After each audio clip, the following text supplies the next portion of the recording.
13th floor elevator presents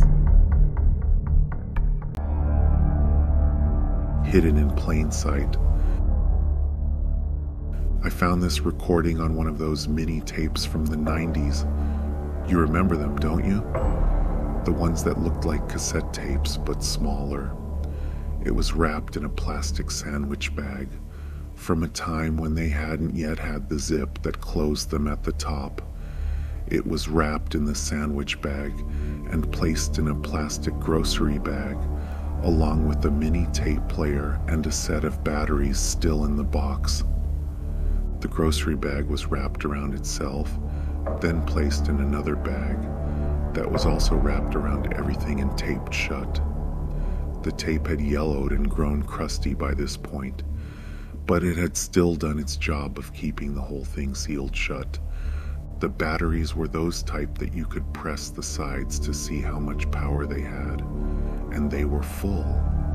In fact, those were the batteries I used to transfer the tape onto my computer. I guess they really don't make things like they used to.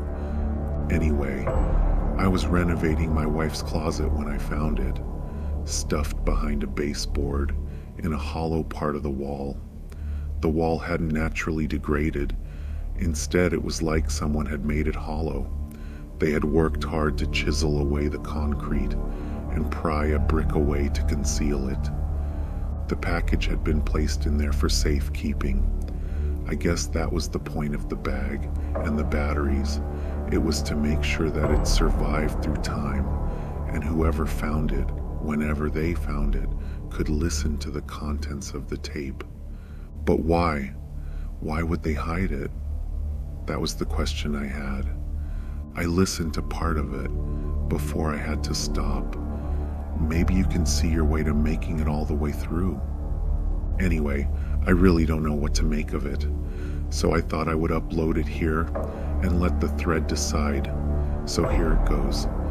Oh, by the way, the label on the tape read, "Hidden in Plain Sight." I don't know what it means, but here goes. This one's for you, the person listening, in whatever future period it might be. Let me start by saying I have something following me, not someone, something. I don't know what it is or when it started trailing me, but I remember the first time I noticed it. This strange creature was standing next to my grandmother, plain as the nose on your face. But I had been there that day, and I would have remembered seeing it. I probably would have grabbed my grandmother and run in fear. I think everyone would have run if they had seen the thing I was now looking at in this picture. Seeing it there troubled me so much that I went back through every old picture I could get a hold of to see how far back I could find this thing. Something inside of me told me to look, told me this was not the first time I would see it. So I diligently searched the pictures. The last one where it appeared was from a time 10 years or 15 years back, maybe more. It was a group of us celebrating after we had hiked Bear Canyon. We stood there in the parking lot, smiling and cajoling each other. Behind us, you could see a visitor center with the name of the park on it. There, sitting on top of the soda machine, was a dark silhouette. The thing was camouflaged in plain sight. I guess that's the best way to describe it. It sat there with a confidence like it always belonged, no matter how strange the sight of it really was. The thing just became stranger the more you really focused in on it. Like it seemed to have a smile, but you weren't sure. It lounged back, like the top of the soda machine was a comfortable place to be. Never mind the fact that I had never seen anyone sit on top of a soda machine. And that was the point, I guess. You had to look for it, but once you saw it, this thing just became stranger as time went on. When I started to look through old pictures, I kept finding it. The whole exercise was like a sad game of Where's Waldo. There it is, behind the trash can. or smuggled in among a group of lost tourists. No matter where I was, if I was with others or alone, there was this thing just watching me, always hidden in plain sight. It had followed me through the years and decades. I had grown older, and it had not, always maintaining the same vigilance. Even though it never looked dangerous, I felt the thing was menacing. I knew for certain it was not a good thing, here to help or watch over me. No, it was tracking like a hunter might. It was a lion, and I was the gazelle, waiting for the perfect time to strike. Still, despite the fear of suddenly realizing I had been followed and watched by something I could not really describe, it never did anything but observe from a distance. For decades, and across hundreds of photos, all it did was watch me. That all changed about 2 weeks ago, on a Sunday. That's when I saw it next to my grandmother. Well, I really didn't see it until I picked up our pictures from the store. We had a family barbecue to celebrate my grandmother's 90th birthday. It was in my mother's backyard. Sadly, my grandmother, an amazingly healthy woman for her age, died suddenly a few days later, and I know it was because of the thing hanging on to her. In my mourning, I scoured my pictures and my mother's, and that's when I noticed it for the first time. That strange creature that led me down this rabbit hole.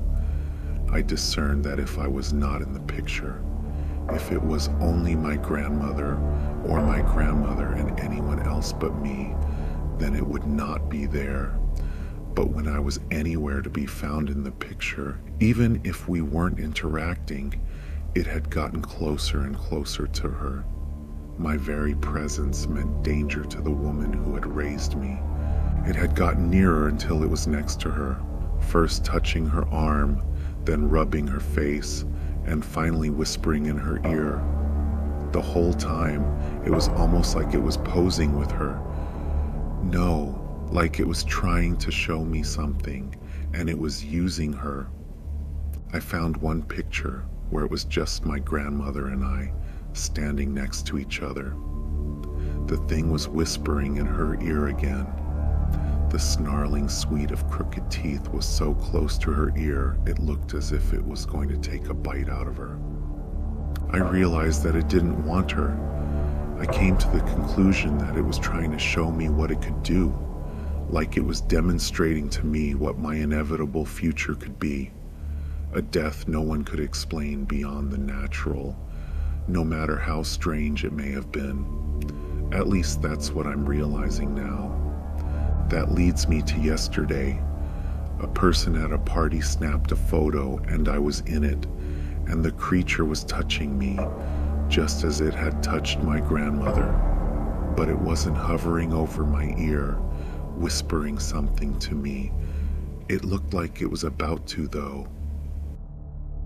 So here I am, determined that I will never be in another picture again. I don't know how to do that, but I'm pretty sure my life depends on it. I'm giving you this moment in time to guess what happens to me from here. But I tell you one thing, whatever this thing is and whatever happens, it's not getting me without a fight, and I'll make it pay for what it did to my grandmother. Thank you for joining us today on 13th Floor Elevator. We will be posting more stories here regularly. Please like, follow, and subscribe if you are interested. Also, let us know what you think about the podcast by leaving a comment.